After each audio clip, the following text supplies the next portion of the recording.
జగన్మోహన్ రెడ్డి యొక్క ఢిల్లీ పర్యటన అనేది ఇప్పుడు ప్రకంపనలు సృష్టిస్తోంది ఆంధ్రప్రదేశ్ రాజకీయాల్లో అని వైసీపీకి సంబంధించిన వాళ్ళు అంటుంటే, లేదు జగన్మోహన్ రెడ్డి జీవితంలోనే ప్రకంపనలు సృష్టించబోతోంది అని తెలుగుదేశం పార్టీ వారు రివర్స్ లో కౌంటర్ ఇస్తున్నారు.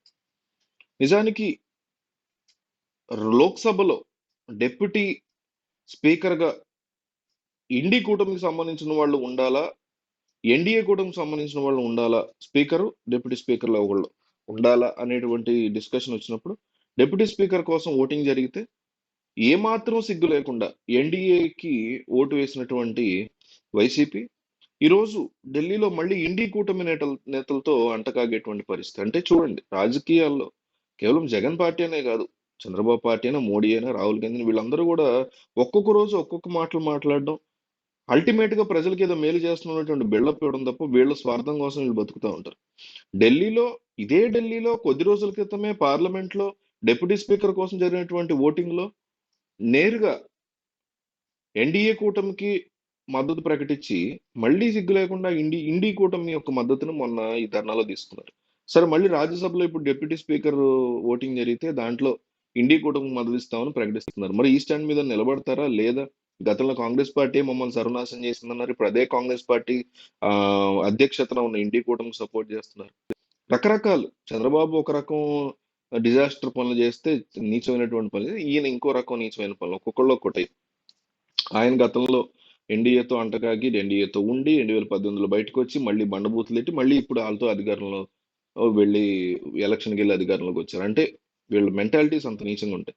సో వీళ్ళకే ఇలా ఉంటే, చంద్రబాబు జగన్మోహన్ రెడ్డి మెంటాలిటీలో ఈ లెవెల్లో ఉంటే, కేంద్రంలో రాజ్యం వెళ్తున్న మోడీ మెంటాలిటీ ఇంకెంత దారుణంగా ఉంటుంది. ఆ ప్లేస్ లో రాహుల్ గాంధీ ఉంటే ఇంకెంత దారుణంగా ఉంటుంది అనే దానికి ఉదాహరణ ఏంటంటే, ఏపీ డీజీపీని ఢిల్లీకి పిలిపించుకుంటున్నారు అనేసి తెలుగుదేశం పార్టీ మీడియాలో భారీ ఎత్తున న్యూస్ నడుస్తుంది. ఆంధ్రప్రదేశ్ డీజీపీగా ద్వారకా తిరుమలరావు ఉన్న సంగతి తెలిసిందే.